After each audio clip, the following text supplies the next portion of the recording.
Oi pessoal, aqui é a Mariana Tomed, da TM26, e eu vim fazer uma breve retomada com você sobre a artéria ilíaca interna.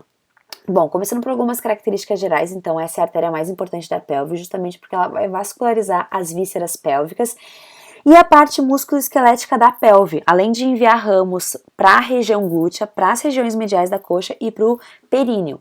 Então, essa artéria ela vai surgir numa bifurcação na artéria ilíaca comum. E só pra gente retomar, então, aqui eu tenho a artéria aorta abdominal, que vai gerar os ramos da artéria ilíaca comum direita e esquerda. E numa bifurcação na artéria ilíaca comum, eu vou ter a artéria ilíaca interna, nosso foco de estudo, e a artéria ilíaca externa. A artéria ilíaca interna em si, ela é relativamente curta, ela tem 4 centímetros, porque logo que ela nasce, ela já vai gerar os ramos anterior e posterior que a gente vai usar como foco de estudo agora. Então aqui eu trouxe uma outra imagem, acho importante a gente ter várias visões do mesmo local, né, para ter as noções anatômicas bem esclarecidas na cabeça. Então aqui a gente tem a artéria ilíaca comum direita, se tu não te localizou ainda, pausa o vídeo, te localiza e depois volta aqui pra gente continuar. E a gente vê aqui a artéria ilíaca comum, a artéria ilíaca interna, perdão, descendo posteromedialmente até a pelve menor.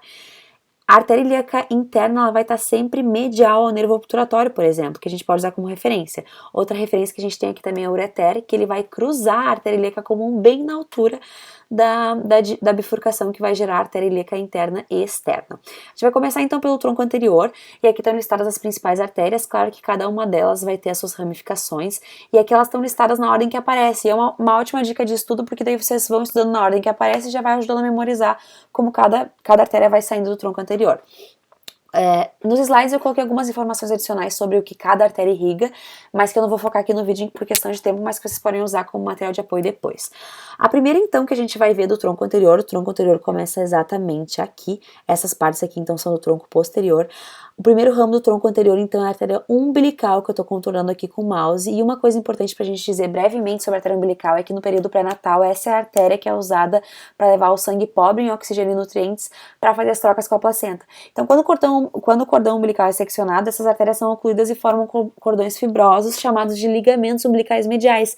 E aqui nessa imagem eles tiveram cuidado de pintar de cinza. Então essa parte cinza justamente identifica os ligamentos umbilicais mediais. Além disso, a gente sabe que das artérias umbilicais vão sair as vesicais superiores. Na imagem aqui não está identificado, mas a gente tem algumas outras imagens que vão mostrar melhor essas vesicais superiores, que são ramos, sim, da artéria umbilical. O próximo ramo, então, do tronco anterior vai ser a artéria obturatória, que eu estou contornando aqui com o mouse. Depois da artéria obturatória, então, a gente vai ter a uterina. E é importante a gente lembrar que da uterina vai ser a artéria vaginal. O que acontece aqui? A artéria uterina ela pode ser considerada um homólogo da artéria que vai para o ducto deferente nos homens, e a artéria vaginal, no caso a uterina e vaginal só tem mulheres, e a vaginal pode ser um homólogo da vesical inferior nos homens. Então aqui eles trazem a artéria vaginal, mas pessoalmente eu não concordo muito com essa localização da artéria vaginal, e creio eu que eles colocaram junto com a localização da vesical inferior que só tem nos homens, porque elas são consideradas homólogos. Mas aqui ela não tá saindo, a vaginal não tá saindo da uterina. Então aqui a gente tem a uterina, ó, tô contornando com o mouse, e a vaginal tá aqui, saindo de outra parte do tronco anterior. Nessa imagem a gente consegue enxergar melhor, então ó, a gente tem a uterina aqui e saindo da uterina a vaginal. Essa imagem aqui é muito bonita, eu gostaria de perder mais tempo explicando ela, mas para ser mais compacto eu não vou me focar tanto aqui. Mas então aqui a gente tem a uterina e aqui a vaginal saindo da uterina. Então, finalmente, a artéria vesical inferior, que vai ser o próximo ramo que a gente vai identificar aqui, lembrando que a vesical inferior só vai ter nos homens. E da vesical inferior ainda vai sair os ramos que vão para o ducto deferente e os ramos prostáticos. Depois da vesical inferior, então, a gente ainda vai ter a retal média. Aí a gente vai ter a pudenda interna, que é a principal artéria do períneo.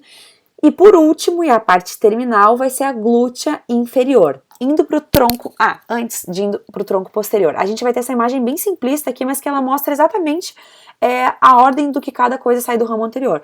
Então, ilíaca interna aqui, perdão, tronco anterior e aqui primeira, umbilical, segunda, obturatória, aí vesical inferior ou uterina nas mulheres, retal média, pudenda interna e glútea inferior. Agora, indo para o tronco posterior, eu citei elas aqui. A primeira que a gente vê, então, é a ílea lombar, que é essa aqui que sai e ela faz uma volta, ela volta para trás e vai subindo cranialmente, ela segue cranialmente em direção à fossa ilíaca. Então ela faz essa volta brusca aqui para trás e esse é o primeiro ramo do tronco posterior, então a artéria ilio-lombar. Ela vai ter ramos ilíacos e lombares saindo dela.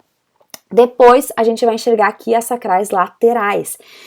E assim, a gente pode ver várias imagens delas se bifurcando do mesmo ramo ou saindo de partes diferentes aqui do tronco posterior, mas então a gente vai ter as próximas aqui do tronco posterior, as sacrais laterais, que vão se dividir em superiores e inferiores. Por último, então, do tronco posterior, a gente vai ter a glútea superior, que vai seguir aqui como terceira artéria que a gente vai ver do tronco posterior. Aqui também, mais uma vez, aquela imagem bem simplista, mas que resume bem o que a gente está falando. A artéria ilíaca interna, ilho lombar, seguindo cranialmente, as sacrais laterais e a glútea superior. Então, gente, foi isso. O vídeo era com o objetivo de ser bem rápido mesmo, espero que vocês tenham gostado. Tem muitas outras imagens que eu poderia mostrar, principalmente comparando a anatomia masculina e feminina, mas por enquanto a gente fica por aqui, qualquer dúvida é só chamar.